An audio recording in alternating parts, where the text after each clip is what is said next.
हम इस वीडियो में 2 अंकों वाली संख्या से भाग देना सीखेंगे।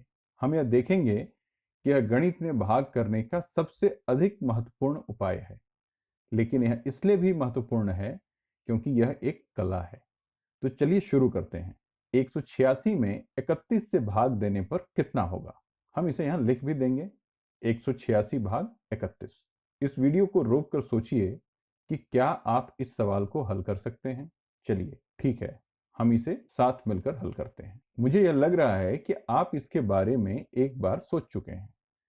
मुझे 31 का पहाड़ा याद नहीं है, इसलिए मैं इस प्रश्न का उत्तर तुरंत नहीं दे सकता, लेकिन मेरा दिमाग इसकी गणना के बारे में सोच रहा है, जिससे यह मेरा काम आसान कर सके।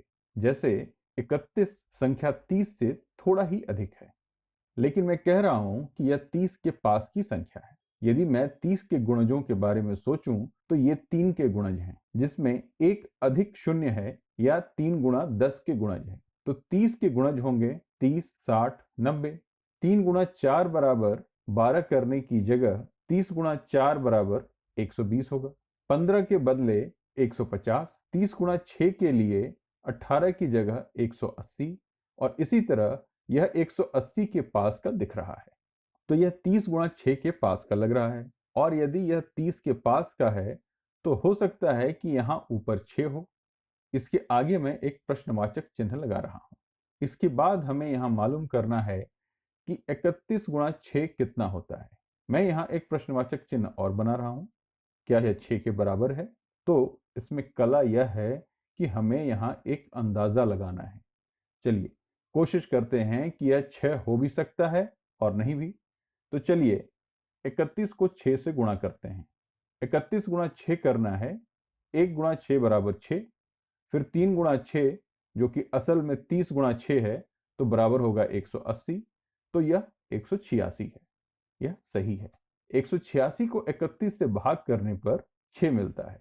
अब यहां से हम प्रश्नवाचक चिन्ह हटा देते हैं। चलिए अब दूसरा उदाहरण देखते हैं।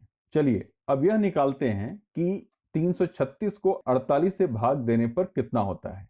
इस वीडियो को रोकिए और देखिए कि क्या इसे आप हल कर सकते हैं। तो मैं 48 के बारे में जो सोच रहा हूं, यह 50 के पास की संख्या है, और 336 के बारे में सोच रहा हूं, और मैं 50 के गुणज के बारे में सोच रहा हूं। 50 गुणा 6 करेंगे तो 300 मिलेगा, और फिर 50 गुणा 7 के बराबर 350 होगा, क्योंकि 5 गुणा 7 बराबर 35 होता है। तो इसके बारे में सोचते हैं, और मैं यह लिख भी रहा हूं। यदि मुझे 50 गुणा 6 जो कि बराबर है 5 गुणा 6 गुणा 10 के, तो 300 मिलेगा। यदि मैं 50 गुणा 7 करता हूं तो यह 350 होगा, क्योंकि 5 गुणा 7 बराबर 35 होता है। और फिर आप इसे 10 के साथ गुणा कर सकते हैं, लेकिन यह संख्या 300 और 350 के बीच की है। तो मेरे पास यह विकल्प क्यों है?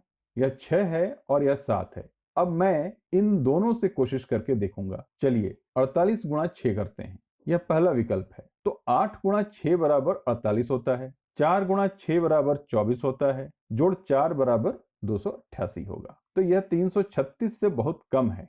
यह 48 कम है। अब यह थोड़ा आसान लग रहा है। अब इसमें 48 जोड़ना है, लेकिन हम इसमें जोड़ नहीं करेंगे। मुझे लग रहा है कि 7 इसका उत्तर हो सकता है। चलिए इसके लिए कोशिश करते हैं।